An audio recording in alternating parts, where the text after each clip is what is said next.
Friends, Nursing Academy presents Medical Surgical Nursing, Respiratory System, Nursing Bloods and Rapid Revision Points, Part 4 for all nursing exams। मेरे प्यारे साथियों, आप अपने सुझाव हमारे व्हाट्सएप नंबर 8360069703 पे सेंड करिए। आपके सुझावों से हमें हार्दिक खुशी होगी। हम आपके लिए और अधिक इम्प्रूव करके वीडियोस बना पाएंगे। आपके सुझाव हमारे लिए खुशी है, हमारे वीडियो आपके लिए खुशी है। प्यारे दोस्तों, असफलता की कहानी आनी जानी है, असफलता की कहानी आनी जानी है, सफलता ही जिंदगी की निशानी है। असफलता की कहानी आनी जानी है, सफलता ही जिंदगी की निशानी है। अपने सपनों को सफल बनाने के लिए बातों से नहीं, मेरे प्यारे दोस्तों, मेरे प्यारे होने वाले फ्यूचर नर्सिंग ऑफिसरों, रातों से लड़ना पड़ता है, रातों से लड़ना पड़ता है। Let's now start. A client sitting upright and leaning slightly forward suggests that the client has impaired gas exchange because this position increase lung expansion। यदि एक क्लाइंट पेशेंट अपराइट पोजीशन में बैठा हुआ है, थोड़ा आगे की तरफ झुका हुआ है, वो ये सजेस्ट कर रहा है कि उसकी सांस लेने में रेस्पिरेटरी गैस एक्सचेंज में दिक्कत है, क्योंकि वो इस पोजीशन अपराइट पोजीशन में इसलिए बैठा हुआ है ताकि उसके लंग्स प्रॉपर फैल पाए, लंग्स एक्सपेंड हो पाए। Next one, tension pneumothorax causes. Tension pneumothorax से क्या क्या हो सकता है, मतलब क्या क्या कॉम्प्लिकेशंस, क्या क्या सिम्टम्स मिलेंगे टेंशन न्यूमोथोरेक्स में। फर्स्ट है severe respiratory distress, second hypotension, third diminished breath sound over the affected area, hyporesonance, distant neck pain, eventual tracheal shift and possibly paradoxical chest wall movement on injured side। पहले हम समझते हैं tension pneumothorax होता क्या है। Numa का मतलब air, Numa का मतलब क्या है, हवा, थोरेक्स मींस लंग्स या थोरेसिक कैविटी। टेंशन का मतलब है किसी ट्रोमा या चोट के कारण थोरेक्स चेस्ट में हवा का बढ़ जाना, मतलब pneumothorax, air entry in the thorax, that is called as pneumothorax. Pneumothorax के कारण क्या क्या हो सकता है, सीवियर रेस्पिरेटरी डिस्ट्रेस हो सकता है, बीपी कम हो सकता है, ब्रीथ साउंड कम हो सकती है, हाइपर रेजोनेंस साउंड सुनाई दे सकती है, नेक वेन डिस्टेंडेड हो सकती है, इवन ट्रेकिया कुछ शिफ्ट हो सकता है, जैसे राइट साइड में शिफ्ट हो गया, लेफ्ट साइड में। सबसे इंपॉर्टेंट है paradoxical chest wall movement on injured side. ध्यान में रखना है, टेंशन न्यूमोथोरेक्स में कौन सा चेस्ट वॉल मूवमेंट देखने को मिलेगा, paradoxical chest wall movement on injured side. मतलब चेस्ट जब सांस लेगा पेशेंट तो उसका वॉल का मूवमेंट कैसे होगा, paradoxical. Next one, rupture diaphragm leads to hyperresonance on percussion, hypotension, dyspnoea, dysphagia and shifting of heart and bowel sound in the lower to middle chest. यदि किसी क्लाइंट का डायफ्राम रेप्चर हो गया है तो उसके अंदर परकशन के दौरान हाइपोरेजोनेंस साउंड सुनाई देगी, बीपी उसका कम होगा, difficulty in breathing, difficulty in soling, dysphagia देखने को मिलेगा, shifting of heart, heart shift हो जाएगा, एंड जो एब्डोमेन की बाउल साउंड, नॉर्मल साउंड जो एब्डोमेन में सुनाई देती है उसे हम बाउल साउंड बोलते हैं, वो क्या होगी, चेस्ट में सुनाई देने लग जाएगी। क्यों, डायफ्राम रेप्चर होने के कारण जो एब्डोमेन ऑर्गन है वो किस में चले जाएंगे, किस में चले जाएंगे, चेस्ट में। Then bowel sound should be listen in the chest cavity. Next है मैसिव हीमोथोरेक्स। हीमो का मतलब ब्लड। यदि किसी चोट के कारण ब्लड किस में भर गया है, थोरेक्स या लंग्स में फिल हो गया है, जो कि एब्नॉर्मल है, उसे हम क्या बोलेंगे, हीमोथोरेक्स। मैसिव का मतलब है बहुत ज्यादा अमाउंट में। मैसिव हीमोथोरेक्स प्रोड्यूस साइन ऑफ शोक। मैसिव हीमोथोरेक्स के कारण पेशेंट को शोक हो सकता है, शोक जिसके कारण टेकिकार्डिया, हाइपोटेंशन, टेकिकार्डिया मतलब उसकी हार्ट रेट बढ़ना, हाइपोटेंशन मतलब बीपी कम होना। कैसे, एक मोटर का एग्जांपल लेते हैं। जैसे मोटर के अंदर टंकी में पानी कम हो गया तो मोटर का सर्कुलेशन क्या होगा, ज्यादा घूमेगा, जिससे हम टेकिकार्डिया से रिलेट कर सकते हैं। हाइपोटेंशन का मतलब जो पानी बाहर आ रहा है वो क्या हो जाएगा, कम। तो जैसे ही ब्लड कम होएगा तो प्रेशर उसका कम रहेगा, देन दिस हम इसे हाइपोटेंशन रिलेटेड कर सकते हैं। एंड जो चेस्ट में साउंड सुनाई देगी वो डल साउंड होगी, dullness on percussion on the injured side. Next one, haemothorax also result in decrease breath sound on the injured side, respiratory distress and possibly mid-sternal shift. Haemothorax में के कारण क्या क्या हो सकता है? हीमोथोरेक्स के कारण डिक्रीज ब्रीथ साउंड डिक्रीज होगी इंजर्ड साइड के ऊपर, रेस्पिरेटरी डिस्ट्रेस हो सकता है पेशेंट को, और मिड स्टिनल शिफ्ट। अब हम मिड स्टिनल शिफ्ट समझते हैं क्या होता है। सपोज ये चेस्ट है, इसको हम दो पार्ट में डिवाइड करते हैं, इसे हम मिड स्टिनल बोलते हैं, मिडल के पार्ट को मिड स्टिनल। यदि ये इस साइड से इंजर हुआ है तो दूसरे अपोजिट साइड जहां पे टेंशन लग रहा है, प्रेशर लग रहा है, उस साइड में शिफ्ट हो सकता है, इसे हम मिड स्टिनल शिफ्ट इससे जानते हैं। नेक्स्ट है vesicular breath sound are prolonged on inhalation and short on exhalation. Vesicular breath sound जो वो इनहेलेशन के दौरान प्रोलॉन्ग सुनाई देती है एंड एक्सहेलेशन के दौरान शॉर्ट होती है। नेक्स्ट है bronchial breath sound are discontinuous and loudest during exhalation. Bronchial breath sound discontinuous होती हैं और सांस छोड़ने के दौरान ज्यादा तेजी से सुनाई देती है। नेक्स्ट है tracheal breath sound are harsh discontinuous sound. Tracheal breath sound harsh और डिसकंटिन्यूअस नेचर में होती हैं, जो कि ट्रेकिया के ऊपर सांस लेने और छोड़ने के दौरान सुनाई देती है। Heard over the trachea during inhalation और exhalation. Bronchovesicular breath sound are continuous. कौन सी ब्रीथ साउंड कंटिन्यूअस होती है? कौन सी ब्रीथ साउंड कंटिन्यूअस होती है? कमेंट बॉक्स में लिख के बताइएगा। Bronchovesicular breath sound are continuous sound that occur during inhalation और एक्सहेलेशन, जो कि सांस लेने और छोड़ने के दौरान सुनाई देती है और कंटिन्यूअस रहती है। बाकी ऊपर वाली साउंड डिसकंटिन्यूअस होती है। Normal physiological changes in older adult के अंदर कौन कौन से उम्र बढ़ने के कारण फिजियोलॉजिकल चेंजेस नॉर्मली देखने को मिलते हैं? फर्स्ट है reduction in vital capacity. Next decrease vital capacity कम हो जाती है, लंग्स की इलास्टिसिटी डिक्रीज हो जाती है, जो एल्यूलाई की कैपिलरीज है वो कम हो जाती है, तथा रेजिडुअल वॉल्यूम क्या होता है? बढ़ जाता है, increase in residual volume. Next one pneumonia is acute infection of lung parenchyma. Pneumonia lung parenchyma, lungs के टिश्यूज को हम पेरेन्काइमल टिश्यूज के नाम से जानते हैं। यदि उसके अंदर एक्यूट इन्फेक्शन है तो हम उसे न्यूमोनिया बोलेंगे। If a sputum specimen will be collected by expectorant, the client should be instructed to take several deep abdominal breath. When he is ready to cough, he should take one or more deep abdominal breath, bend forward and cough into the provided sterile container. यदि कोई client है, उसका हमें sputum specimen collect करना है, तो उसके लिए हम उसे सबसे पहले क्या इंस्ट्रक्ट करेंगे कि गहरी लंबी सांस ले तथा आगे की तरफ झुके और स्पूटम का कलेक्शन किसमें करे? स्टेराइल कंटेनर, जिससे माइक्रो ऑर्गेनिज्म नहीं हो, ताकि स्पूटम कल्चर के रिजल्ट में कोई एक्यूरेसी मिल सके, एक्यूरेट रिजल्ट मिल सके। नेक्स्ट है client should be instructed to drink plenty of fluid the night before a sputum. Client को स्पूटम टेस्ट से पहले वाली रात में प्रचुर मात्रा में पानी पीने के लिए इंस्ट्रक्ट करना है। After bronchoscopy, the client is observed for possible complication and can have liquid vein gag reflex return. Bronchoscopy, bronchioles को ब्रोंकोस्कोप के द्वारा विजुअलाइजेशन करना ब्रोंकोस्कोपी कहलाता है। Bronchoscopy visualisation of bronchioles lungs part of lungs by the help of bronchoscope is called as bronchoscopy. Bronchoscopy से कुछ complication हो सकते हैं। इसके ब्रोंकोस्कोपी के बाद 6 से 8 घंटे तक क्लाइंट को ऑब्जर्व करना है, और जब उसका गेग रिफ्लेक्स रिटर्न हो जाए, गेग रिफ्लेक्स नॉर्मल हो जाए, तो उसे हम लिक्विड डाइट के लिए सलाह दे सकते हैं। जब तक गेग रिफ्लेक्स नॉर्मल नहीं आता तब तक उसको क्या करना है? एनपीओ रखना है। गेग रिफ्लेक्स क्या होता है? जैसे कोई हम फूड लेते हैं, पानी लेते हैं, तो जो रेस्पिरेटरी ट्रैक है उसका कॉन्ट्रैक्शन होना, ताकि वो खाना रेस्पिरेटरी ट्रैक में नहीं जाए। Next one client who are allergic to certain cross reactive foods. यदि कोई क्लाइंट जो कि निम्नलिखित फूड से क्या है? एलर्जिक है।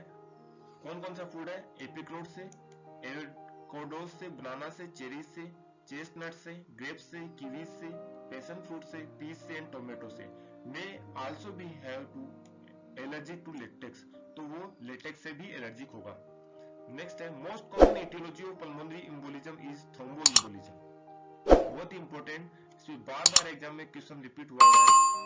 Most common etiological factor, pulmonary embolism का मोस्ट कॉमन बायोलॉजिकल फैक्टर क्या होता है, थ्रोम्बोइम्बोलिज्म। क्या होता है, थ्रोम्बोइम्बोलिज्म, जो कि बॉडी के डिस्टल साइड लेग और पेल्विस के वेन में होता है। 90 से 95% पल्मोनरी एम्बोलिज्म का कारण है बॉडी की डिस्टल साइड लेग और पेल्विस में उपस्थित वेन के अंदर थ्रोम्बस का फॉर्मेशन होना या थ्रोम्बोइम्बोलिज्म होना। Next one, immobility place the client at risk for ammonia. यदि कोई क्लाइंट इमोबाइल है, बेड रिडन है, चल नहीं पा रहा है, तो वो निमोनिया के लिए रिस्क है, मतलब उसको निमोनिया होने के चांसेस ज्यादा रहते हैं। नेक्स्ट है, क्लाइंट विद सिस्टिक फाइब्रोसिस में receive chest percussion with A high frequency chest wall oscillation rest. यदि कोई क्लाइंट है जिसको सिस्टिक फाइब्रोसिस क्या होता है, जो रेस्पिरेटरी और डाइजेस्टिव ट्रैक है उसमें म्यूकस का प्रोडक्शन कम हो जाता है, तो उसके लिए हमें चेस्ट परकशन करना है, तो वो किससे करेंगे, high frequency chest wall oscillation rest. Next one, before obtaining an arterial blood gas from a client's radial artery the Allen test is performed to assess circulation. यदि कोई क्लाइंट है उसका हमें एबीजी सैंपल लेना है, तो सबसे पहले हम एलन टेस्ट करेंगे। किसके लिए करते हैं एलन टेस्ट, किसके लिए करते हैं, आर्टियल ब्लड गेज सैंपल के लिए। क्यों करते हैं, सर्कुलेशन असेस करने के लिए। क्या असेस करने के लिए, सर्कुलेशन असेस करने के लिए। कौन से आर्टरी से लेते हैं एबीजी सैंपल, रेडियल आर्टरी से। कहां से, रेडियल आर्टरी से।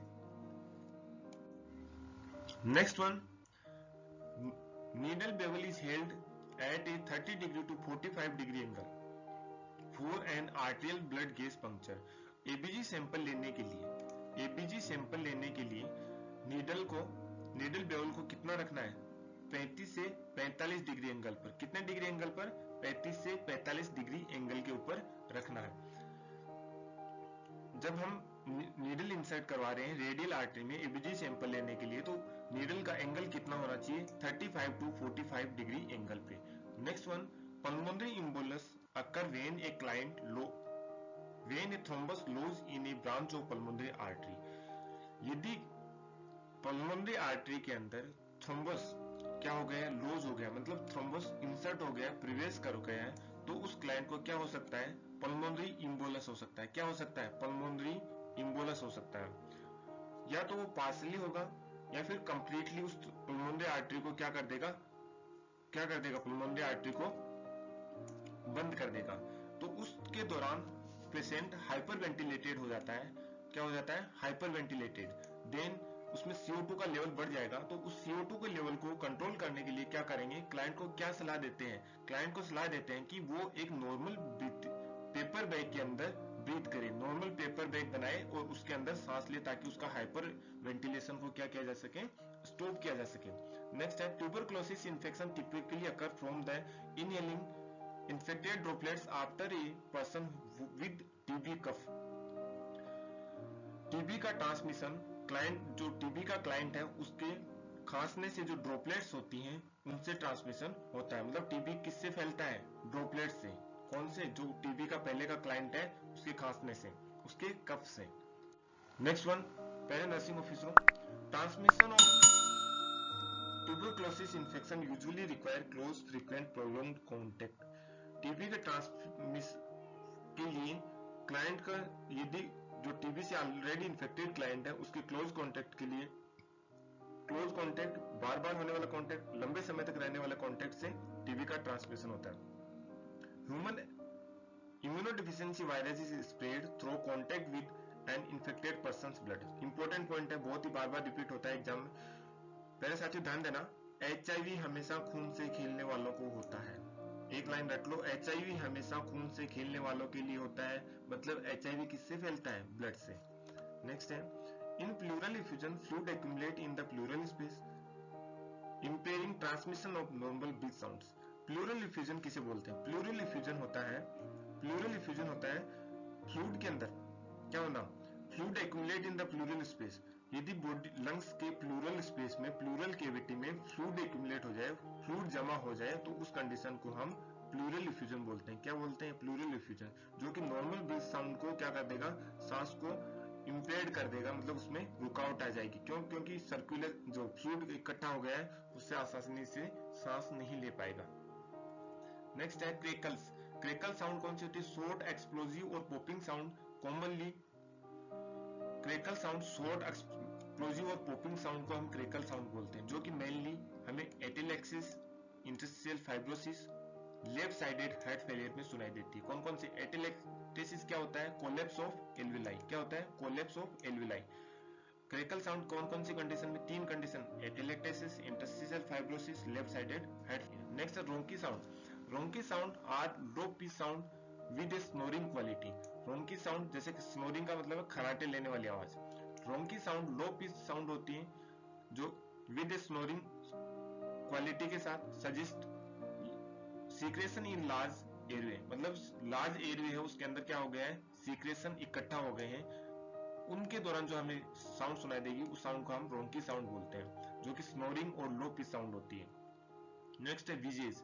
विजेज और विस्लिंग साउंड, जो कि हाई पिच्ड हिसिंग साउंड होती है, जो कि किसके कारण सुनाई देती है? एयरवे के नेरो होने के कारण। Results from narrowed airway. कौन कौन सी condition? As in asthma, chronic obstructive pulmonary disease और ब्रोंकाइटिस। कौन कौन सी कंडीशन में विजिंग और विस्लिंग साउंड सुनाई देती है? Asthma, chronic obstructive pulmonary disease और bronchitis. Next one, to ensure acute result a purified protein derivatives test must be read 48 to 70 hours after administration। Purified protein derivative जिसको हम TB के लिए test करते हैं, उसके एडमिनिस्ट्रेशन के बाद उसकी रीडिंग एक्यूरेट टाइम कितना होता है, कितने घंटे बाद हमें चेक करेंगे? 48 to 72 आवर, मतलब 48 से 72 घंटे के बाद एक्यूरेट रिजल्ट चेक करना है। कितना टाइम पीरियड बाद? 48 से 72 घंटे बाद। Non rebreather mask deliver oxygen concentration of 80 to 100%। Non rebreather mask से ऑक्सीजन डिलीवरी का कंसंट्रेशन कितना होता है? 80 से 100%। Non rebreather mask is received from emergency situation. Non rebreather mask को हम इमरजेंसी सिचुएशन के काम में लेते हैं। Next, partial rebreath mask deliver oxygen concentration of 60% to 80%। Partial rebreath mask का जो ऑक्सीजन डिलीवरी का कंसंट्रेशन वो कितना होता है? 60% से 80%। कितना होता है? 60% से 80%। नेक्स्ट है, nasal cannula deliver oxygen at flow rate of 1 to 6 litre per minute. Nasal cannula से ऑक्सीजन का डिलीवरी का फ्लो रेट कितना होता है? 1 से 6 लीटर पर मिनट। कितना होता है? 1 से 6 लीटर पर मिनट।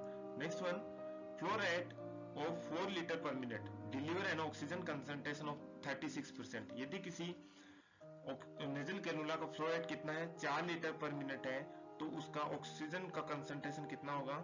डिलीवरी का 36% ऑक्सीजन मिलेगी। कितनी मिलेगी? 36%। Next one, flow rate of 6 litre. यदि 6 litre per minute flow rate है तो डिलीवर एन ऑक्सीजन कंसंट्रेशन कितना होगा? 44%। कितना होता है? 44%। Next, immobilizing the cervical spine would not provide the needed oxygenation. यदि कोई क्लाइंट है जिसका वो मूवमेंट नहीं कर रहा है, चल फिर नहीं पा रहा है, तो उसका सर्वाइकल स्पाइन को प्रॉपर ऑक्सीजन नहीं मिल पाएगी, उसके कारण उसको बेड सोर भी हो सकते हैं। नेक्स्ट है, chest compression should be delivered only if the circulation is absent. हम सीपीआर देते हैं तो उसमें कैप फॉलो करते हैं। C for circulation, A for airway, B for breathing. यदि उस क्लाइंट के अंदर सी एब्सेंट है, मतलब सर्कुलेशन नहीं है, तो हम उसको चेस्ट कंप्रेशन देंगे। चेस्ट कंप्रेशन हमें कब स्टार्ट करना है? If the circulation is absent. Next one, A client with chronic obstructive pulmonary disease should obtain immunization against pneumococcal pneumonia as well as influenza। यदि वो क्लाइंट जिसको COPD हो चुका है, क्रोनिक ऑब्स्ट्रक्टिव पल्मोनरी डिजीज है, तो उसको न्यूमोकोकल न्यूमोनिया और इन्फ्लुएंजा के लिए वैक्सीनेशन लेना है या इम्यूनाइजेशन लेना चाहिए। नेक्स्ट है, in addition to pleuritic chest pain and dyspnea, a client with a pulmonary embolism may also present with low grade fever, tachycardia, blood tinged sputum। यदि कोई क्लाइंट जिसको पल्मोनरी इम्बोलस है, क्या है? पल्मोनरी इम्बोलिज्म है, तो उसके अंदर क्या क्या साइन सिम्टम देखने को मिलेंगे? Pleuritic chest pain. किस प्रकार का चेस्ट पेन होगा? Pleuritic chest pain. किस प्रकार का? Pleuritic chest pain. Dyspnea, difficulty in breathing, low grade fever, tachycardia, blood tinged sputum. Sputum के अंदर क्या होगा? ब्लड प्रेजेंट रहेगा, खून प्रेजेंट रहेगा स्पुटम के अंदर। कौन सी कंडीशन में? पल्मोनरी इम्बोलिस वाली। पल्मोनरी इम्बोलिस में क्या क्या क्लिनिकल फीचर होंगे? Pleuritic chest pain, dyspnea, low grade fever, tachycardia, blood tinged sputum. Main important, किस प्रकार का chest pain? Pleuritic chest pain. Blood sputum कैसा है? Blood tinged sputum. Next one, thick green sputum would indicate infection. यदि किसी client का sputum thick green है तो वो किसको इंडिकेट कर रहा है? इन्फेक्शन को। किसको इंडिकेट कर रहा है? इन्फेक्शन को। Next one, frothy sputum would indicate pulmonary oedema. यदि किसी क्लाइंट का स्पुटम कैसा है? झाग है, उसके अंदर फ्रोदी है, तो वो किसको इंडिकेट कर रहा है?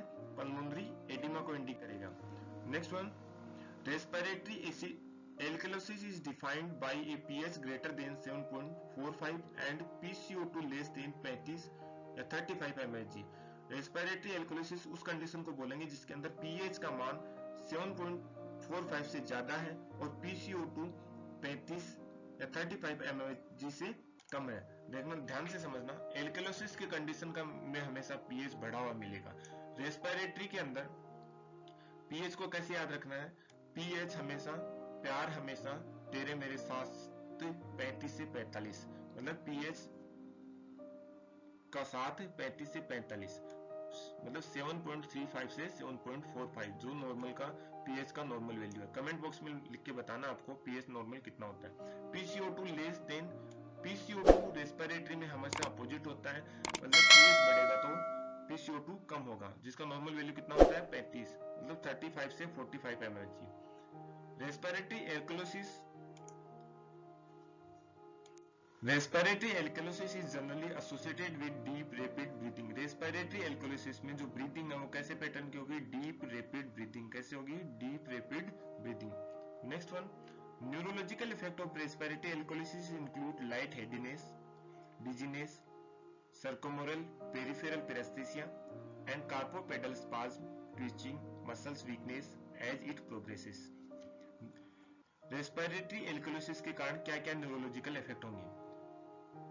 Head light headedness and dizziness होगा, circumoral peripheral paresthesia, carpopedal spasm एंटन हो जाएगी हाथ और पैर की बोन्स मसल्स में, और लगातार मसल्स क्या होता रहेगा? वीक होता रहेगा, मसल्स वीकनेस।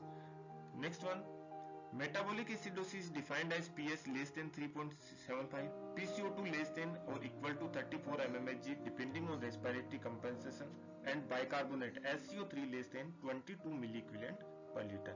metabolic acidosis में हमेशा इक्वल होता है, मेटाबॉलिक हमेशा इक्वल होता है, रेस्पिरेटरी हमेशा अपोजिट होता है। मेटाबॉलिक में यदि pH बढ़ता है तो बाइकार्बोनेट लेवल भी बढ़ेगा, यदि मेटाबॉलिक में pH घटता है तो बाइकार्बोनेट लेवल भी घटेगा, जबकि रेस्पिरेटरी में pH लेवल बढ़ता है तो CO2 लेवल कम होगा, pH घटता है तो CO2 लेवल बढ़ेगा। आपको कमेंट बॉक्स में लिख के बताना, आपने मेरे पहले वाला वीडियो, इससे पहले का जो पार्ट 3 देखा था, तो उसमें मैंने मेटाबॉलिक एसिडोसिस और रेस्पिरेटरी एल्कोलिसिस अच्छी तरह समझाया, बिल्कुल अच्छी तरह समझाया है। यदि आपने को कमेंट बॉक्स में क्या क्या लिखना है आप जवाब दीजिए। 3 क्वेश्चन है मेरे, नॉर्मल pH कितना होता है, नॉर्मल PCO2 लेवल कितना होता है, नॉर्मल बाइकार्बोनेट लेवल कितना होता है। Thank you for watching. प्यारे साथियों, हमारे साथ बने रहिए, जुड़े रहिए, सब्सक्राइब कीजिए। मुझे पता है आपने सब्सक्राइब लाइक तो अभी तक कर लिया होगा, बट आपने फ्रेंडों को शेयर कीजिए वीडियो को, ताकि ज्यादा से ज्यादा लोग फायदा उठा पाए, कुछ न कुछ हमारे साथ नए सीख पाए। आप हमें अपने सुझाव भेजिए, आपके सुझाव हमारे लिए बहुत महत्वपूर्ण है। आपके सुझाव हमारे रामबाण औषधि है, हम वो प्रोवाइड करवाएंगे आपको जो 25-25 हजार रुपए में, 30-30 हजार रुपए में कोचिंग वाले भी नहीं देते हैं आपको। वो कंटेंट जो 100% एक्यूरेट होगा। बस वीडियो द वीडियो आपका सपोर्ट ही हमें उसके लिए मोटिवेट करेगा। यदि आपका सपोर्ट हमें नहीं मिलेगा तो हम इसको यहीं बंद कर देंगे। यदि आपका सपोर्ट लगातार मिलता रहेगा, आप अपने दोस्तों के साथ शेयर करते रहोगे, तो हम आपको फ्री में वो कंटेंट जो कोचिंग वाले आपको कभी नहीं देंगे, क्योंकि उनकी कोचिंग बंद हो जाएंगी। नर्सिंग एकेडमी एक कोचिंग नहीं है, एक जो गवर्नमेंट सिलेक्टेड टीम है उनके द्वारा चलाया गया फ्री ऑफ कॉस्ट नर्सिंग के लिए वीडियो क्लासेस है। प्यारे साथियों, acute respiratory failure is characterized by a pH less than 3, PCO2 greater than 50 mmHg and markedly diminished oxygen saturation level। acute respiratory failure के अंदर pH का मान 3 से कम, PCO2 का मान 50 mmHg से ज्यादा और 20 सेचुरेशन कम हो जाता है। नॉर्मल सेचुरेशन लेवल कितना होता है मैं नहीं बताऊंगा, आपको कमेंट बॉक्स में लिख के ही बताना है। In Chinese stroke respiration, breath gradually become faster and deeper। Chinese stroke respiration एक respiration का पैटर्न है। उस पैटर्न में क्या होता है, पहले सांस बहुत तेज होता है, फिर नॉर्मल आता है, फिर कुछ समय के लिए स्लो हो जाता है 30 सेकंड से, फिर उसके बाद एपनिया की इंटरमीडिएट एपनिया की कंडीशन रुक रुक के, कभी थोड़ी देर रुक रुक के इंटरमीडिएट कंडीशन आती रहती है। एपनिया का मतलब है स्टॉपेज ऑफ रेस्पिरेशन। दोबारा समझाता हूं, ध्यान दीजिएगा। Apnea is the cessation of respiration. Cheyne Stokes respiration, Cheyne Stokes respiration का पैटर्न क्या होगा, पहले रेस्पिरेशन फास्ट होगा, फिर नॉर्मल होगा, फिर 30 सेकंड के लिए स्लो चलेगा, फिर एपनिया की कंडीशन आएगी, फिर रेस्पिरेशन फास्ट होगा, फिर नॉर्मल होगा, फिर स्लो होगा, फिर एपनिया की कंडीशन। इस पैटर्न को हम क्या बोलते हैं, चाइनीस्टोक रेस्पिरेशन। प्यारे साथियों, हंसते रहिए, मुस्कुराते रहिए, यूं ही खेलते रहिए, पढ़ते रहिए, मजे लेते रहिए, पढ़ते रहिए। जिंदगी के एक दिन सफलता आपके द्वार खोलेगी, ये वादा रहा हमारा, तुम्हें मिलेगी सफलता। बस आप जुड़िए, दोस्तों को शेयर कीजिए, उनको बताइए कि नर्सिंग एकेडमी एक ऐसा यूट्यूब चैनल है जो आपको वो फ्री में